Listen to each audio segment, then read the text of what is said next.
My girlfriend and I were having a hard time together recently, so I said we should take a break, but I said we could date other people if we wanted, which I now really regret. It was a big mistake. I made a big mistake. Me and my girlfriend were recently having some difficulties together, so I said we should take a break. But I said we could see other people if we wanted to, which I deeply regret now. It was a big mistake because the next day I called her and asked if we could work on it and try and stay together, which she replied with she had her friends coming over and that she didn't know. I told her to tell her friends not to come so we could talk. She agreed, but shortly after she called me back and changed her mind. This made me mad and infuriated me. The next day I called her after work and asked if she wants to come over and work on things, and she said sure, but she doesn't know about getting back together, which made me even more angry. So I start saying mean things about her and I wind up calling her back after I hung up the phone and told her to bring my shit and I get her shit ready and we can just go our own way. When she got here, I gave her some attitude and was not very nice or happy at all. She left. I said a few things over text, which weren't nice. The next day I called her asking if we could rework it again, which she replied with no, which made me even more mad. So I said things that were terrible to her, called her ugly bee. So I don't even know why I ever got with you in the first place, which I deeply regret now. I wound up getting her to block me that night because I wouldn't stop. The next day I found something that she had left behind, so I got my sister to call her and get her to come over and get it. I got her unblock me and I text and I called her and asked if she could ever see us getting back together.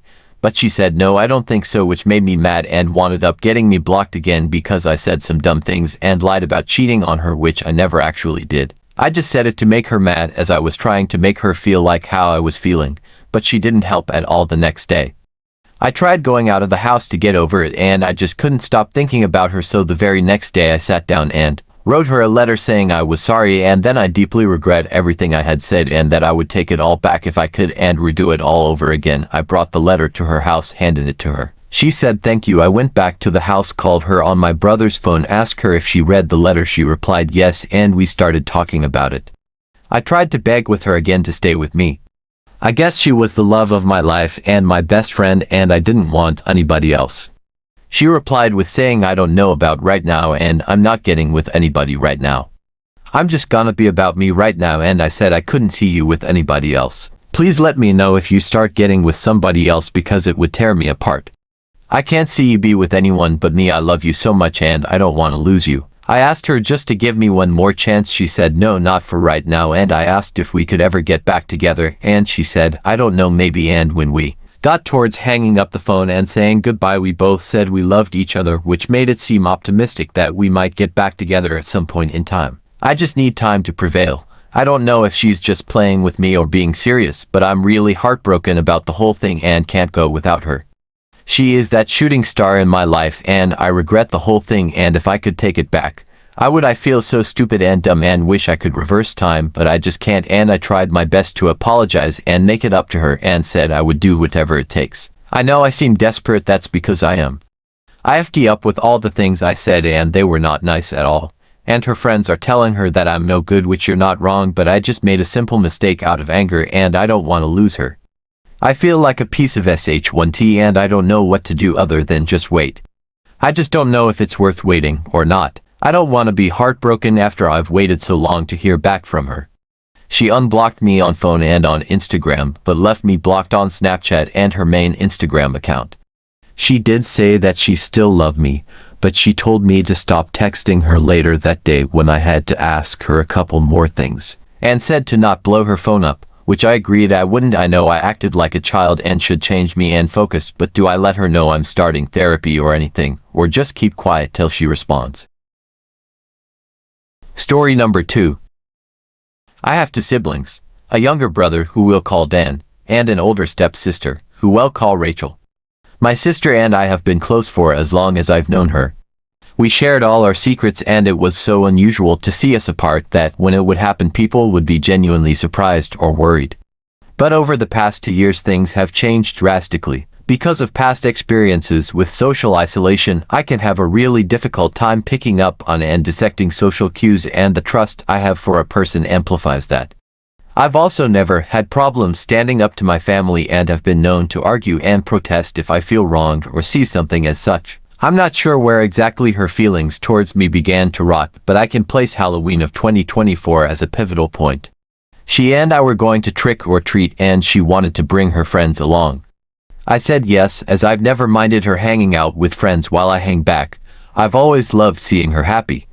Come Halloween day, we're walking through the neighborhood as usual. She's being quiet and distant, and no matter how hard any of us try, she's cold and dismissive. She kept telling us things along the lines of leaving her alone and that she was fine. I wish I could remember the specifics, but time got to them before I could, and so we figured her anxiety was spiking because of the crowd and let her be. I didn't want anything to be awkward or unfun. Plus I can generally be agreeable, so I was trying my best to make sure the not so much older, but still so much older than me high schoolers were having a fun Halloween.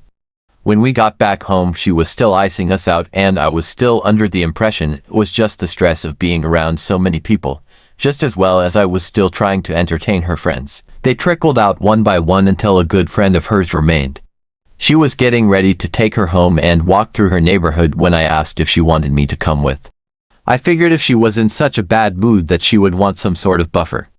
I had dealt with her like this plenty of times and it had always worked perfectly. That's why I was so unassuming. She snapped back with, "Actually, I don't want you to go in that tone that you use on a boyfriend who's messed up too many times. Eek." Then she left. I went back off to my room and shrugged it off. We had always been fine after things like that, and being so close for 12 years it wasn't unseen.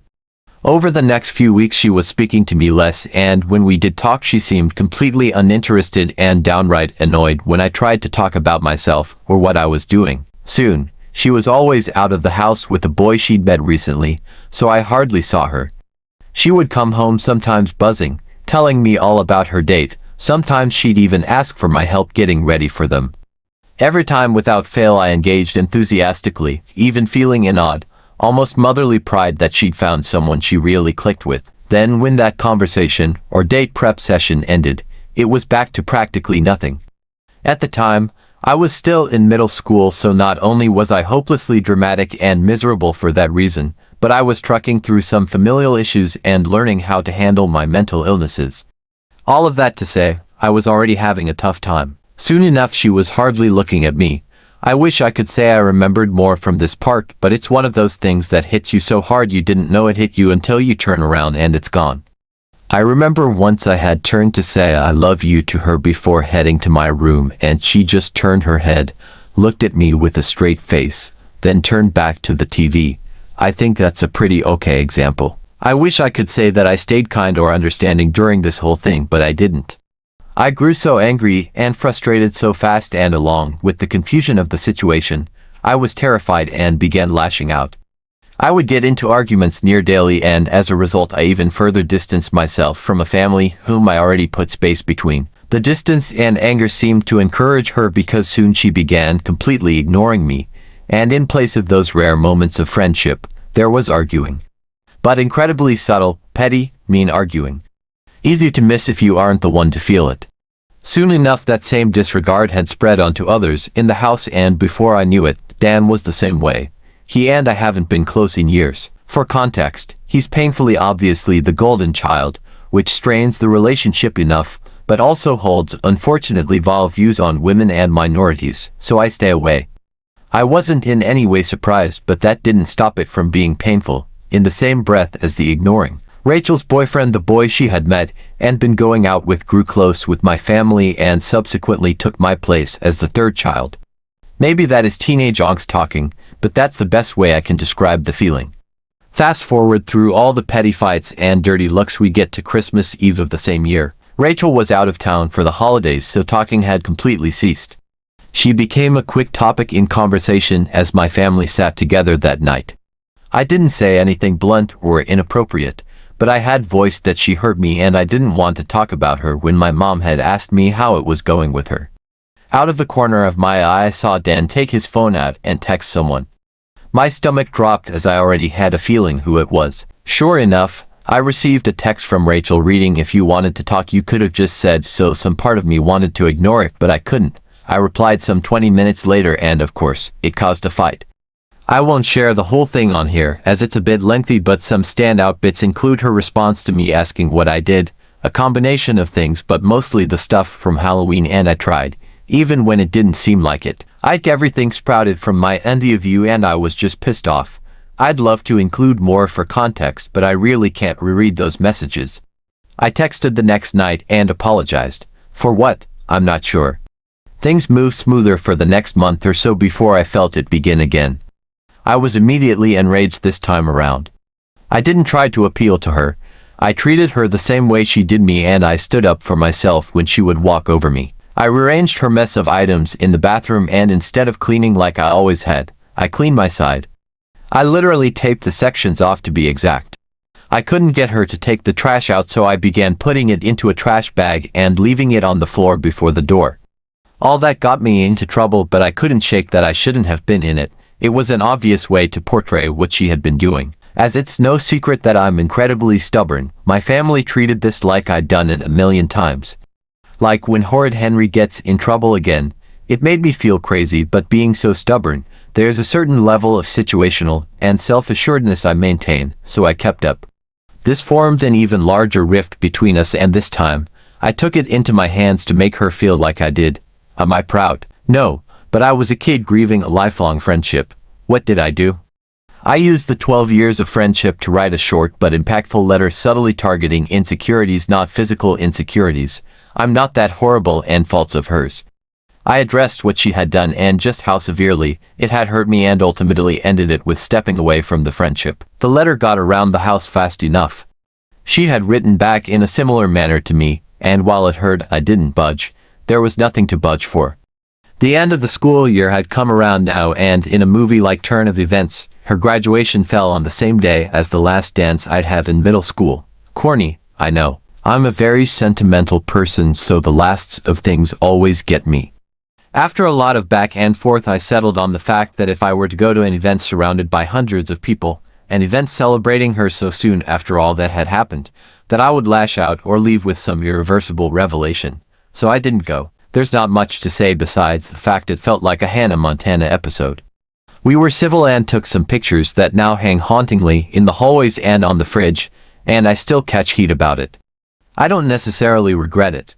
Once in a lifetime, I understand that, and I understand how selfish it sounds. It is selfish, but I think it was the best choice I could have made for myself. Now, for the third or fourth time, are beginning to distance themselves from me. I noticed it a lot earlier and sort of full-throttled on it. I don't speak to Rachel or her boyfriend, who practically lives with us, unless I have to. As for Dan, he's out of state for summer, and I don't speak to him unless he reaches out first. Even then, I usually don't, because he's trying to host some political debate with me that I just don't have the mental strength to stomach. I openly shut down conversation about them if I'm alone with someone, because I genuinely can't think about them without feeling sick. As sure as I am that I don't want a relationship with them, or deserve the treatment I've received from them, the guilt still consumes me. I found myself not being able to sleep until early hours in the morning, and when I do, I dream of them. Sometimes they're lovely dreams, where none of this ever happened. Other times they make me physically weak with grief. I've compiled every single picture there into an album on my phone and regularly cry like a toddler looking through it. Of course I miss them. I can comprehend the lasting effects the situation caused me, and that if I want to find myself in healthy relationships, that I have a lot of things to work through now, but I can't seem to comprehend whether or not I deserved it. In any case, I feel insane.